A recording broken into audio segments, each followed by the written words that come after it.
بریم برای قسمت بعدی. توی این قسمت میخوایم بیایم صدا اضافه کنیم به اسلحه ها، انیمیشن اضافه بکنیم و همینطور منطق داشتن تیر. خیلی خوب، ما اینجا تو سیو اسکریپت یه همچین توابعی داریم. توابع میگم همچین متغیرهایی داریم. یه متغیر دیگه اضافه میکنم این زیر، میگم استاتیک باش، از نوع اینت باش ولی آرایه، و اسمت رو current. خب اومدیم و حالا یک متغیری رو اضافه کردیم. من یه لحظه تلفنم زنگ خورد، مجبور بودم جواب بدم. خیلی خوب، میریم تو تابع استارت. باید یک کدی رو بنویسیم. یه حلقه فور درست میکنم و میگم i برابر 0 تا زمانی که این current amount dot length. خب i plus plus. حالا میگم current amount شماره i و برابر 2. میریم چیکار میکنیم؟ میریم به هر اسلحه خب 2 تا تیر میدیم. یعنی هر اسلحه یک current amount رو میگیرن 2 تا تیر دارن.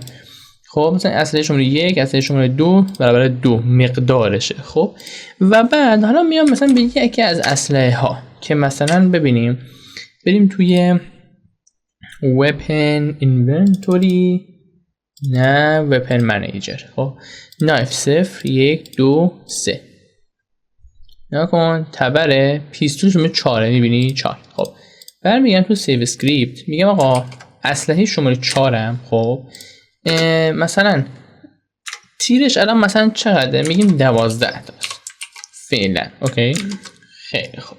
حالا واسه اینکه این current amount رو چک بکنیم میریم تو weapon managerمون و در تابع آپدیت هم پیدا بکنم. اینها اینجاست. خب اینجا ما چک میکنیم که چی؟ که اینونتوری خاموش باشه. درسته؟ همینجا هم باید یه چیز دیگه هم چک کنیم. میگیم و این به معنی و این دوتا کاراکتر. خب یه دونه اینتر میزنم بیام پایین که مشخص باشه. برو تو سیو اسکریپت دات current amount دات current amount رو بگیر اسلحه رو. خب آکولاد و بازو بسته. میگم save script dot weapon id. اوکی اگر بزرگتر از 0 بود این کد هم اجرا بشه. یعنی چی اجرا بشه؟ در واقع تابع اتک ما اجرا بشه. خیلی خوب، حالا بریم ببینیم تو همین weapon منیجرمون شاتگان شماره 5 قبوله. خب میایم اینجا 2 تا اینتر میزنیم، میایم اینجا میگیم اگر save script درسته dot weapon idش برابر 4 بود یا save script dot weapon id برابر 5 بود، یعنی یا شاتگان بود یا چی، یا پیستوله بود. خب اگر یکی از اینا بود بیا بگو آقا save script dot اون current amount بود اسلحه. خب بیا اینجا میگه شماره اسلحه چنده، میگم خود از سیو اسکریپت بگیر دیگه، نه weapon id درسته، و اون رو ماینز بکن. میگه یکی ازش کم بکن، یعنی هر باری که اجرا میشه یه دونه ازش کم کن، یه دونه ازش کم کن. سپس میام در ادامه خب چه کار میکنم؟ الان میخوام یه کدی بنویسم، بیام بگم که اگر تیر نداشت چه صدایی رو پخش بکنی. خب پس اینجا میگم else. هنوزم مطمئن نیستم که این else حالا اینجا باید باشه یا نه، ولی خب میذاریمش. یک شرط توش میذارم، میگم اگر توی این سیو اسکریپت این شرط این بالا این شرط برقرار بود تو به چه کار بکن؟ بیا بگو این آدیو کلیپ رو میگیرم اینجا پلی.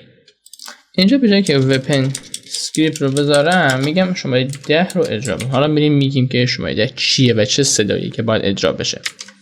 خیلی خوب، حالا من اینو مینیمایزش کنم، برگردم اینجا میرم FPS کنترلر و اینجا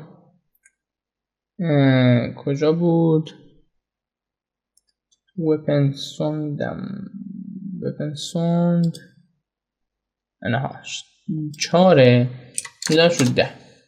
خب اینو من لاک میکنم، میرم تو asset، میرم تو آدیوز گان ساوند به این صورت. خب این سری گوش کنیم. نه این لاکه. خب همینه. آره اینو میزنم. نه کدوم شماره 10 کدومه؟ اینه 9. خب چرا اینجا گفتم اگر تیر نداشت یه صدای شماره 10 رو پخش بکن، چون از 0 شروع میشه پس 9 میشه 10. و بعد اولین اسلحه پیستولمه شماره 4 میشه. و بعد شاتگانه. ببینم یکی شاتگان اینه، اون دیگه شاتگانه شاتگان فایر باید باشه دیگه. اینه به این صورت. خب بذار این مثلا احساس میکنم این اگر اینطوری باشه این بعد باشه 9. پس اینو من اینجا 9 قرارش میدم. خب حالا بیایم اینجا بریم تو انیماتور. این آیدل پیستولمونه درسته؟ اینو میزنیم میایم اینجا و این شوت رو میندازم اینجا به این صورت که در واقع انیمیشن تیرمون این میشه. خب حالا از پیستول آیدل میک ترانزیشن از این هم به این و اینجا از اگزیت تایم رو بر میدارم، اینجا تابع اتک رو بهش میدم و اوکی همین. خب بریم سراغ شاتگان آیدلش. اینو میندازیم اینجاست. خب یه دونه شوت داره میندازیمش اینجا. میک ترانزیشن به این صورت او به این صورت اینجا اینو بر میدارم، تابع اتک رو بهش باست میدم و خب اوکی. خب بریم یه اجرا بگیریم.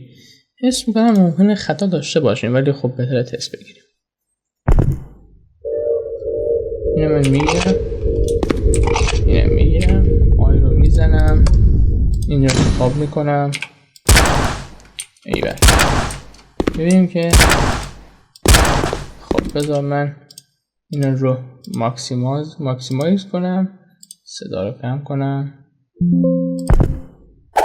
خب اینو بگیر اینجا شاتگان نکن. نمیداد تیر بزن خفنه. ایول تیرم تمام شد دیدی؟ چون 2 تیر داشت. ولی اگر برم پیستوله تا 12 بار میتونم شلیک کنم. یه تمام میشه تا 12 بار.